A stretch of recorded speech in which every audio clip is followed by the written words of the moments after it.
नमस्कार दोस्तों, आज हम पढ़ेंगे कक्षा 10वीं का गणित प्रश्नावली 3.3 प्रश्न क्रमांक 3। प्रश्न क्या कह रहा है? निम्न समस्याओं में रैखिक समीकरण युग्म बनाइए और उनके हल प्रतिस्थापन विधि द्वारा ज्ञात कीजिए। तो दोस्तों, सबसे पहले रैखिक समीकरण युग्म बनाना है, उसके बाद प्रतिस्थापन विधि द्वारा हल करना है। तो यहाँ पे हमारा जो पहला प्रश्न है, प्रश्न क्रमांक तीसरा का, वो क्या बोल रहा है?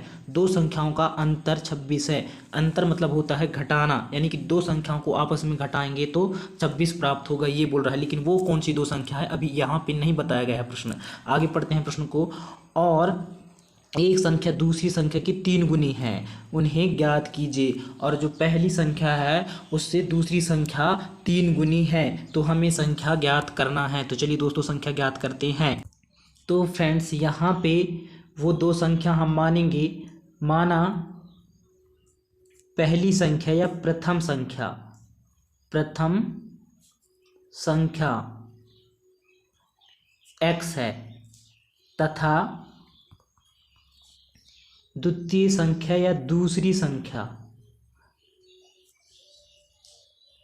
y है।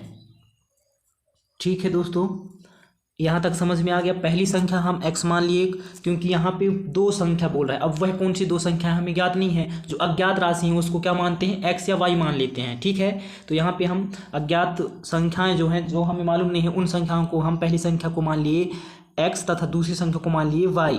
अब क्या कह रहा है? इन दोनों का अंतर 26 है, यानी कि इन दोनों पहली संख्या में दूसरी संख्या को घटाएंगे तो 26 प्राप्त होता है। अंतर मतलब होता है घटाना, यानी कि यहाँ पे लिखेंगे प्रश्नानुसार, प्रश्न के अनुसार।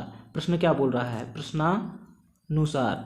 तो दोस्तों, दो संख्याओं का अंतर 26 से कह रहा है, तो पहली संख्या हम x माने हैं तथा दूसरी संख्या y माने हैं। तो पहली संख्या में दूसरी संख्या घटा देते हैं, तो x ऋण y, क्योंकि अंतर का मतलब होता है घटाना। तो x ऋण y बराबर फिर कितना प्राप्त होगा? कह रहा है 26, तो बराबर 26। दोस्तों, ये बन गया आपका समीकरण नंबर 1। अब यहाँ तक तो क्लियर हो गया। यहाँ से हम पढ़ते हैं, और दूसरी संख्या और एक संख्या, सॉरी दूसरी बोल दिया था, और एक संख्या दूसरी संख्या की 3 गुनी है। तो हमारा जो पहला संख्या है x बराबर उसकी 3 गुनी है दूसरी संख्या, तो दूसरी संख्या y है, तो y गुणित 3 हो जाएगा।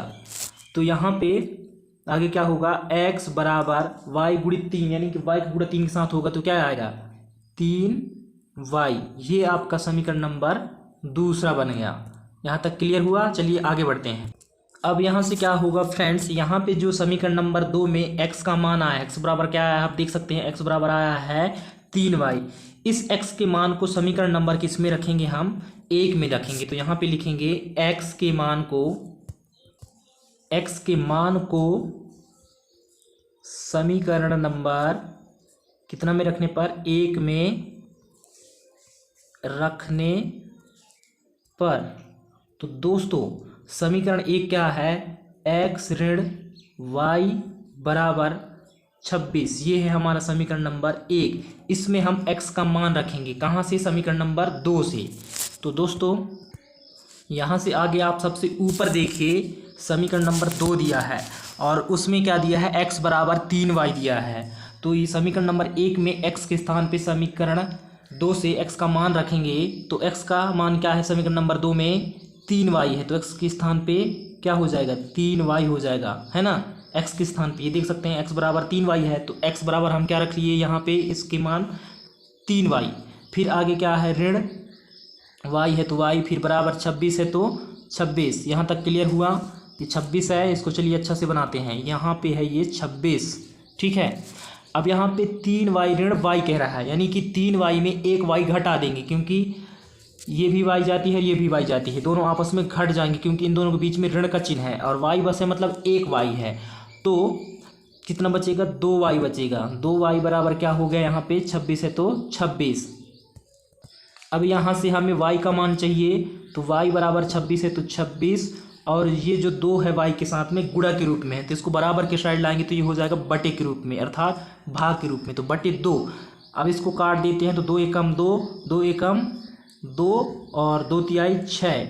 इस प्रकार दोस्तों y का जो मान आया है, अब क्या आया है? y बराबर 13 आ गया है ना, तो यहाँ पे लिखेंगे y बराबर 13, ये आ गया y का मान। अब हम किसका मान निकालेंगे? x का।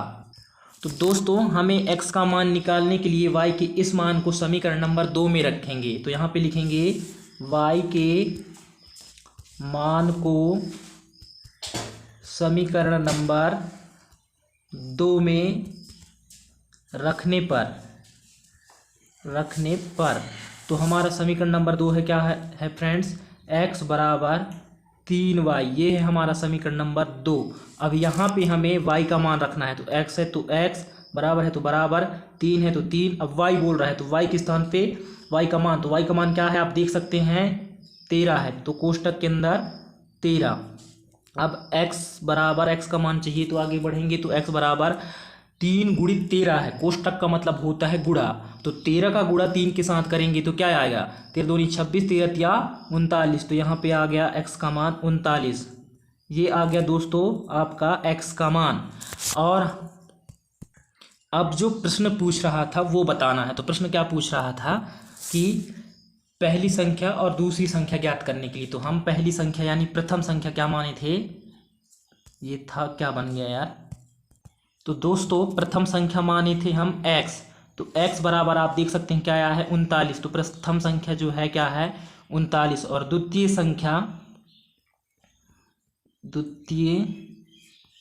संख्या या दूसरी संख्या है ना, दूसरी संख्या क्या माने हैं, y। तो दोस्तों y बराबर आप देख सकते हैं क्या आया है, 13। तो यहाँ पे 13। इस तरह से आपका पहली संख्या है 39 और दूसरी संख्या है 13, जो कि 39 में हम 13 को घटाते हैं तो हमको कितना प्राप्त होगा फ्रेंड्स, आप देख सकते हैं खुद। 9 में 3 घटाएंगे तो 6 बचेगा।